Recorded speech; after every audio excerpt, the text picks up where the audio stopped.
This time, Tomac tears it up. Things are all tied up. No one can catch up. This one is a mud up. In this, someone catches up.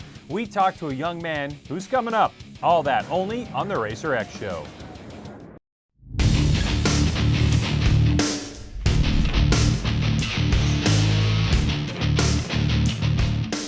Hi, it's good to have you with us on the Racer X Show. I'm Greg. Well, we're winding down the Supercross and Arena Cross series. The good news, start of the Pro Motocross, just a couple weeks away. Plus, road racing's in full swing. AMA Pro Flat Track is about to rock 3 races in a row. This is the time of year when I'm constantly glued to my phone on all my racing apps, that's for sure. But we have this past weekend to talk about, so let's do it. The Racer X Show with Greg White is being presented by Acerbis, Soul and Passion, and by Yoshimura, the leader in performance exhausts. It's time for our Supercross segment presented by Acerbis, and over the weekend, it was a big event for the Monster Energy Supercross Series, racing up MetLife Stadium in East Rutherford, New Jersey, just outside of New York City. Not only was the race live on Fox, but Feld Motorsports decided to move the race to 3 p.m., a move that proved to be a fan favorite because tons of them showed up to witness the conclusion to the only undecided title in the series, a title that has been dominated by Red Bull KTM's Marvin Musquin. With the race underway, number 1 plated Geico Honda's Justin Bogle led points leader Marvin Musquin on the 25. The Frenchman goes to work on the Oklahoma native with a nice setup and line-stealing move. Musquin takes the point. The focus moved onto the battle for third between number 6 Jeremy Martin, Yamaha Star Racing Yamaha, and number 37 Joey Savacci, Monster Energy Pro Circuit Kawasaki. Martin threw a couple shots at Savacci. That wasn't until this big moment. Oh man, he slams himself into the dirt. That was it for third, but the celebration, Musquin and KTM, was just about to erupt. The win and the title. After that crash, Martin salvaged fourth, rookie Hampshire rounding out the top 5. But how about you, champ?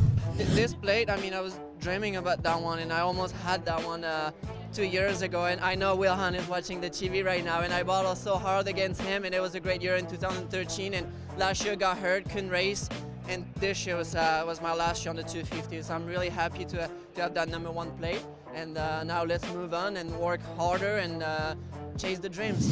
You heard it, Musquin signs a 2-year deal to stay at Red Bull KTM. He'll be doing it on the 450, starting Supercross 2016. Moving on to the 450s, with the title wrapped up, it's one of those situations, where it's like win or nothing. It's the big stage, New York City, Fox. The biggest disappointment was not having Chad Reed line up, 2-time Supercross champ, having shoulder problems and couldn't race. But for Reed and the rest of us watching, it was a fast and fun one to watch. And off the start, it was no surprise that number 29 Andrew Short on the BTO Sports KTM got the whole shot. But hot on the heels of Shorty, class rookie number 14 Factory Honda's Cole Seely, who's had 3 podiums since Indy, and he's rolling. A little further back, number 4 Yoshimura Suzuki's Blake Baggett was chasing number 51 AutoTrader.com Toyota Yamaha's Justin Barcia, when a mistake from Barcia sends him flying, hit DNF. Next on the charging Baggett's radar was Andrew Short. Back up front, Seely at one point had a 4-second lead, but once Geico Honda's Eli Tomac recovered from a so-so start, the chase was on. And working lap 14 of 20, he made that stick. And that pass would do it. Eli Tomac with his 3rd win of the season. Seely fell into the clutches of Dungey, but held on for his 5th podium of the year. But after the race, Tomac was all smiles. Going to the race itself, this was one of the most technical tracks we've had all year, just with the soft dirt and the rut. So made for good lines and be able to make moves on guys. And man, me and Cole had a good battle there for almost over half the race. So that was a lot of fun. Before this race, Tomac was quoted in a press release saying, "I'll accept nothing less than wins at this point." Well, one more to go next week in Las Vegas. Monster Energy Supercross moves back over to Fox Sports 1 this weekend. Saturday coverage begins 10 p.m. East at 7 p.m. West for you math challenged. And that's our Supercross segment presented by Acerbis. It's on to the road race segment presented by Yoshimura. Well, the highly anticipated Moto America series kicked off just a couple weeks ago during the MotoGP race in Austin, Texas. The following week, the true test came when they put on their own event at Road Atlanta. Unfortunately, Mother Nature had her own plans on how things would go, rain. But make no mistake, 190 mile per hour superbikes race in the rain. And in that premier class, leading the way is Monster Energy Graves Yamaha's Cameron Beaubier, who joins us now. Hey Cam, how are you? Doing good, how about you? I'm doing great, man. Thanks for joining us. Let's jump into it, all right? You come off your rookie year on a superbike to massive changes. Brand new Yamaha R1, new series. What was your off season like? A lot of preparation on both sides. On my team side with a brand new R1, they've been working their butts off back at the shop, and same with Josh and I. We've been working hard. It's my first off season in the last 3 years where I haven't had to have a little surgery on something. I've been dealing with my knee the last few years, so it was really, really good to get through the off season strong and just kind of build where I left off last year. You know, I had a little bit of a rough season with just highs and lows last year. You know, had some really good rounds, really good races with Josh and Raj, and then some pretty low weekends like New Jersey. I crashed in both races, which is a total bummer. But I think coming into this year, I mean, it's been awesome riding a brand new bike and kind of giving my insight on how to set up the bike and stuff like that. And I've never done anything like that, so it's been pretty cool. And to get a few wins already this season and gives me some confidence going into the rest of the season for sure. So far, you've done 2 race meetings, 4 races into the season, and it's been almost all rain. Unusual for racing in the U.S., but you have rain experience, correct? Yeah, definitely. I had got quite a bit of rain experience over in Europe, just on 125s and stuff. When I came back to the U.S. in 2010, I really didn't race much in the rain, ride much in the rain. We had one rain race at Miller in 2011 on 600s, and that was my first DSB podium, which was pretty cool. And honestly, coming into COTA and Road Atlanta, I was like, man, I saw rain on the forecast. I was like, man, I do not want to race in the rain, because I struggled quite a bit in the rain in some of the sessions and races we had last year. And I was like, man, I've been doing really good in the dry, and me and this bike, the new R1's been gelling really good, and I feel like I have something, you know. I feel like I can put it on top of the box in the dry, and it turns out I got a good feeling going with the new R1 in the wet, and it was awesome. I was able to win both races at Road Atlanta, and luckily we got one dry race at COTA, and it was really cool. It was a good confidence booster for me. All right, let's switch gears for a second, because I know you're a fan. Any predictions for the pro motocross season starting up in a couple weeks? Oh man, I don't know. Tomac's on fire right now. Who knows? I think the Yamaha boys, Barsha and Pike, will have something, which should be good. Pretty excited to watch it. All right, thanks for joining us on the Racer X Show. Moto America Superbike points leader Cameron Beaubier. See you at VIR in 3 weeks. All right, thanks a lot, Greg. But this weekend, MotoGP coverage on Fox Sports 1 begins Sunday, 7:30 a.m. East from Jerez, Spain. Make sure you check it out. Okay, now we're talking AMSOIL Arena Cross, featuring Ricky Carmichael's Road to Supercross. This is the penultimate race of the year, and still no clue on who might take that number 1. And look, sometimes second is good enough. And the way this week's races ended up, well, it set the stage for the perfect scenario going into the season finale in Vegas next week. And here's what happened. Gate drops in main 1, and Team Babbitt's Monster Energy AMSOIL Kawasaki's Matt Gerke gets the whole shot. He's number 36. Number 2, Gerke's teammate Jacob Hayes makes some aggressive moves to secure second. Then this ruckus starts up between number 116 Thermotech FMC Racing Yamaha's Bobby Canary, Husqvarna Tylube Tough Racing's Gavin Faith, and your points leader, Faith's teammate, number 4 Kyle Regal. There was the passing, block passing, passing back, contact. Regal almost gets knocked off his bike, close call, all the while number 63 Chris Bloss comes through. So much drama behind this guy. In the spotlight, Gerke with the main 1 win. Main 2, bar banging action causing a pileup. Canary gets it going. Gerke goes down with him. But Regal, Faith, and Hayes get away clean, along with number 5 Corey Green on the Suzuki. Then Hayes attacks. Boom! Down goes Faith.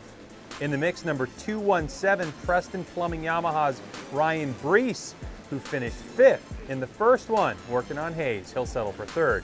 But Regal will only settle for a win after finishing 11th in the first one.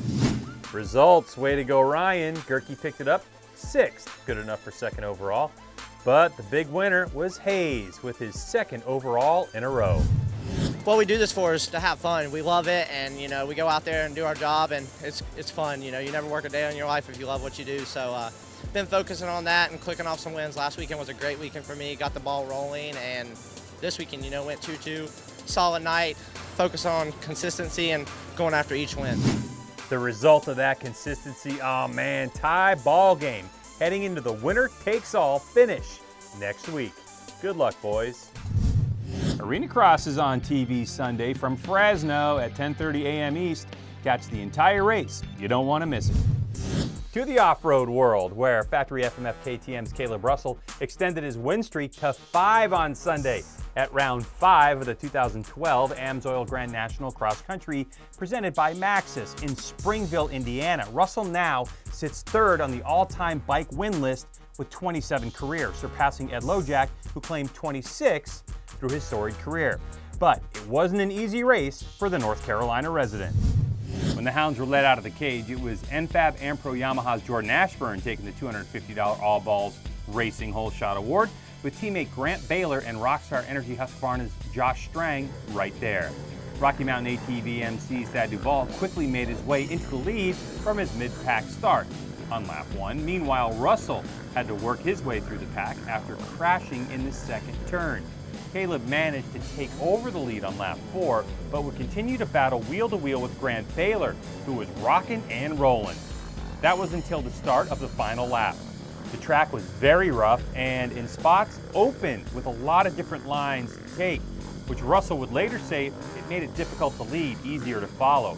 But in the end, the champ was able to put his head down. On the last lap, he ripped it, taking a 2.3 second gap at the beginning of the final lap and putting almost 20 seconds between himself and Baylor. A Husqvarna and KTM dominated top 10, but it's that familiar name up top. 5 wins in 5 races. You gotta pounce on the champ while he's struggling, but only Baylor could keep him honest. Next stop, New York in 2 weeks. In the XC2 class, Dirtwise Maxxis climb back Jason Thomas was able to make his way through the pack after a bad start and take the lead on lap 4. Thomas extends his points lead over DeLong as the series heads to Tomahawk at Seneca Highlands in 2 weeks. Moving on to the ATV side of racing, where for the first time since 2013, Chris Bithell stood in the center spot on the podium at round 5 of the 2015 AMSOIL Grand National Cross Country Series presented by Maxxis, after rain made for a muddy, tough, and slick course. When the four-wheelers were let loose, it was JMRATVRiders.com Jared McClure who snagged the $250 AMSOIL XC1 Pro Hole Shot Award as he led a string of racers into the woods on the opening lap. Bithell was sitting 3rd. NFAB AmPro Yamaha's Walker Fowler made his move into the lead during lap 1, holding on until lap 3. Fowler crashed, then suffered a mechanical, ending his day early. Maxxis B. Neal Motorsports' Bryson Neal moved into the lead briefly before battling with Bithell. Neal would also suffer a mechanical issue on lap 3, ultimately ending his chances at an overall podium finish. But that would leave it all to Bithell, who never got off the gas all day, winning his first race in almost 2 years. Points leader Adam McGill salvaged a 7th place finish in the mud, but the one who got the podium interview is Chris Bithell. McGill still with a decent lead as his rivals are good one week and struggle another. We'll see if Chris Borich starts to make a push. Hey GNCC fans, coming up on Sunday, 5 p.m. East on NBCSN, it's GNCC ATV from Wild Boar. A great half-hour show that you don't want to miss. And if you want to watch all the racing that GNCC has to offer, 3+ hours of bikes, 2+ hours of ATV, you can always check out RacerTV.com. They have all the races archived for you to watch anytime. And now to get you caught up on the Kendon National Enduro Championship presented by Moose Racing, where round 3 in Texas was rained out. So the Rad Dad in West Point, Tennessee becomes round 3. New series regular Caleb Russell was looking for his first ever Enduro win. And man, oh man, what a finish. 6 timed test makes up a day of enduro racing. And right off the bat, FMF KTM's Caleb Russell made his presence felt with a Test 1 win. And moving on to Test 2, it was Russell again with the win, moving the GNCC champ 33 seconds ahead of Russell Bobbitt. Moving into Test 3, and Bobbitt gets his first win, getting back 8 seconds on Russell, and the drama builds. Moving on to Test 4, and this time it was Stuart Baylor who shows everyone the way. He beats Caleb Russell by 3 and Russell Bobbitt by 24 seconds. Now Baylor is P2. Penultimate test, number 5. Bobbitt fights back, making this one close. Test victory 2 over Corey Buttrick, 5 over Russell, 14 over Baylor. Those seconds would later prove crucial to the final stage, and Caleb Russell has a 44-second lead over Russell Bobbitt. But when Test 6 was over, Bobbitt threw the smackdown. He beat Russell by 48 seconds and was the only rider to run the test in under 13 minutes. The margin of victory after 44 minutes of racing, 4 seconds. KTM sweeps the podium with 4th Grant Baylor, the first non-Austrian bike to finish. But how about Russell Bobbitt? Want to be on the box, on the podium, and the first couple rounds weren't what I was really looking for, and hopefully I just kind of carry from this win and build on it and continue to do good. All of that leaves Caleb Russell the points leader. Make sure you check out all the footage at nepgshow.com. Hey, go see live racing. Vegas, baby. Supercross, Arena Cross, and Enduro Cross, all in Las Vegas. The East-West 250 Shootout, Arena Cross winner-take-all races. Should be a great time. ATV MX is at Muddy Creek in Tennessee, and the weather is looking great. MotoGP stops at Jerez de la Frontera for round 4. And in Texas, the second attempt at the second race of Scramble Cross at Askey Ranch. The Racer X Show with Greg White is being presented by Acerbis, Soul and Passion, and by Yoshimura, the leader in performance exhausts. Okay, that's it for now. Time to get out of here. Thank you for taking your time to watch. Please share the show with everyone you love. For the fine crew here at the Racer X Show and Racer TV, I'm Greg, and remember, we are all racing all the time.